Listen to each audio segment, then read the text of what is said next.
শাকিব খানের সোলজারে কামিও দিয়েছেন এবিএম সুমন। থাইল্যান্ডে চলছে শাকিব খান অভিনীত সোলজার সিনেমার শেষ ধাপের শুটিং। গেল এক সপ্তাহ ধরে সেখানে শুটিং চলছে বলে জানা গেছে সোলজার টিমের বরাতে। এতে অংশ নিয়েছেন শাকিব খান সহ একাধিক তারকা।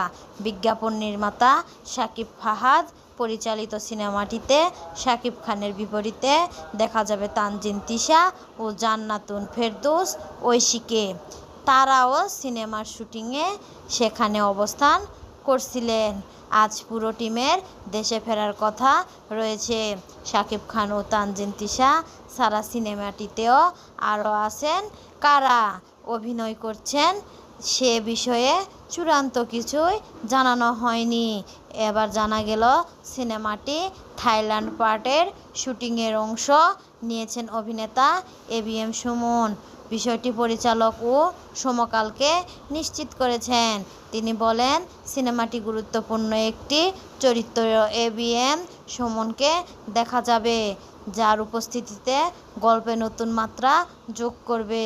জানা গেছে থাইল্যান্ডে বেশ কয়েকটি গুরুত্বপূর্ণ অ্যাকশন দৃশ্য শাকিব খানের সঙ্গে অংশ নিয়েছেন সুমন। তাদের লুক আরও নিখুঁত ও আন্তর্জাতিক মানের করে তুলতে মুম্বাই থেকে আবারও উড়িয়ে আনা হয়েছে খ্যাতিমান মেকআপ আর্টিস্ট অমিত আম্বানিকে। সোলজারে অভিনয় প্রসঙ্গে সুমন বলেন, সিনেমা আমার চরিত্র ইন্টারেস্টিং, কামিও চরিত্র, এর বাহিরে কিছু বলার অনুমতি নেই। শুধু বলছি সোলজারে আমি আছি। এবিএম সুমন 2017 সালে মুক্তি পাওয়া আলোচিত সিনেমা ঢাকা আটাক ছবি দিয়ে দারুণ আলোচিত হন। এরপর আর নাইম সিনেমাতে দেখা গেছে তাকে। অভিনয় করেছেন ঢাকা আটাক নির্মাতা দীপঙ্কর রায়। এবার তাকে দেখা যাবে সোলজারে। গত বছরের অক্টোবরে শুরু হয় সোলজার নির্মাতা শুটিং।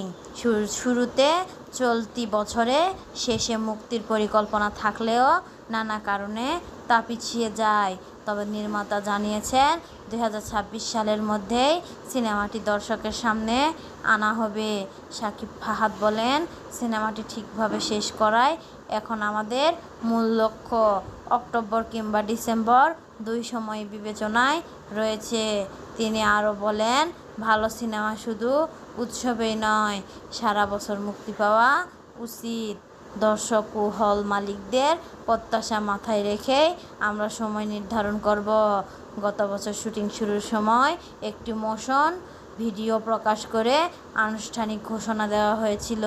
সোলজার সিনেমার 34 সেকেন্ডের এই ভিডিওতে জানানো হয়, দুর্নীতি ও সিন্ডিকেটের বিরুদ্ধে একজন সাধারণ মানুষের সংগ্রামের গল্প নিয়েই সোলজারের ভিডিও শেষের দিকে এক ঝলক দেখা যায় শাকিব খানকে।